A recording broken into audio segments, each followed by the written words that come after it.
Hey everyone, so I just want to do a quick review on my bike, my FC 450. I've had it for about 7 months. I have 100 hours on it now. See if you can see that. So 100.2. So I thought I'd kind of give an update on the bike at around 100 hours. Yeah, I love this bike. It's been great. I've had it for about 7 months now. I've ridden it for about 6. I did have one problem with it. The clutch went out on me completely, and I'll get into that in a little bit. But right now, just kind of want to go through the things that I love about this bike. And when I was looking for bikes, I was looking for one that wasn't quite as tall. It seems like every bike they make now just keeps getting taller and taller, and being 5'10", 175. A little bit shorter, and I didn't want to have to do the same thing that I did to the YZ by pulling out the shock and putting a shorter shock in, and it kind of messes with the geometry a little bit. So, you know, I wanted to keep the bike geometry the same and having a lower profile. It's about 1 inch shorter than most of the other bikes its size, you know, including the front forks, which are 1 inch shorter. And so that's nice, and it fits me perfect. And that was really one of the big reasons why I purchased the bike. Even though it is a motocross bike, it does just fine out in the trails. And you know, that was something, it was a little bit of a concern. You know, the brother to this bike is the FX, which is really designed as an enduro bike. And you know, I just really love the power to weight ratio on this bike. It's 222.7 pounds, which is pretty light for a 450 4-stroke, lighter than most bikes in its class, and a lot of the 2-strokes as well. So and you can really feel that when you're out there. It's amazing. The cornering, having the lower profile and the lighter weight, cornering's amazing. And the balance on this bike, being able to just, you know, when you're standing up, I mean, it's almost like cheating, really. It's amazing. And there's just more power than you probably need, but you know, it's nice to have. I'm usually in 3rd gear, you know, or 2nd, but 3rd for most of the time. And you know, for trails, it does great. You know, it is a motocross bike, so with that said, you know, it doesn't like to be standing still. So, you know, when you're out on the trails and you know, you get stuck behind a rock or whatever that might be, and you're spinning the tires, it does tend to overheat. And I've had that happen a couple of times, you know, so much so where the water, you know, I thought the radiator was completely drained. It was that way. So, you know, I'm gonna get a couple fans for it, and I think that'll help solve that issue, and we'll see. But moving on, really the bigger issue, I think, was the clutch.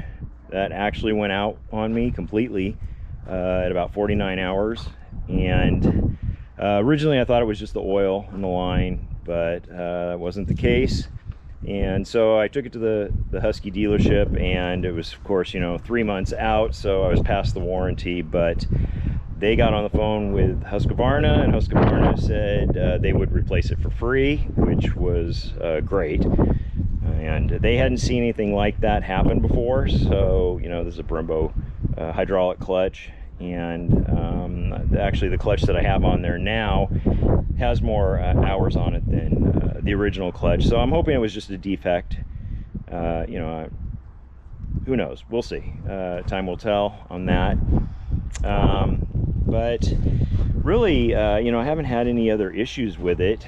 It's great. The front forks, I'm not a huge fan of. The air forks, I mentioned that a few times on some of my videos. You know, and there's really nothing wrong with them. Like I said, it is a motocross bike, and I've seen a lot of these forks in other trail riding videos. So you know, it's just a preference. I'm on the trail, I'm going up hills, I'm in the wash, so there's a lot of different terrain, and it's just, for me, it's hard to keep dialed in with all those different conditions. So if I had my choice, I'd swap them out for KYB shocks. I think that's probably a better option. So we'll see. I plan on holding on to the bike, riding as long as I can. and you know, it's a possibility I might swap those out down the road, so we'll see. But you know, other than that, I don't really you know, there's nothing I would really change. It's completely stock. You know, I've been riding it the whole time, completely stock. I haven't, I mean, I've added the hand guards, added a new brake lever. I sheared that off a while ago, so I like the fact, I actually like the new brake lever. It's a little wider, so that's nice. Let's see, I like the 19-inch rims as opposed to the FX version with the 18-inch. No particular reason, I've just always ridden bikes, you know, with the bigger rims. It did come with Dunlops for the rear tire, which were kind of a joke actually for desert riding. I have the Maxxis IT Desert on there right now, and so it's a little fatter tire. It's 120, 90, 19, and these are phenomenal tires. You know, I think I burned off the Dunlop tire in about 15 hours, and these will last me about 25 hours. So they're great. I love these. And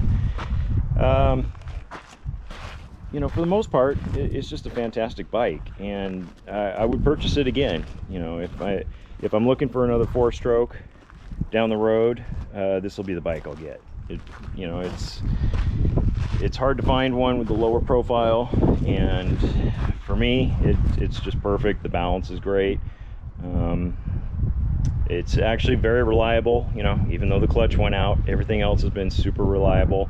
You know, I wanted electric start because, you know, when I'm up on the hills, I don't want to have to kickstart the bike. It doesn't come with a kickstart, but I haven't had any issues at all with it. It starts right up every time.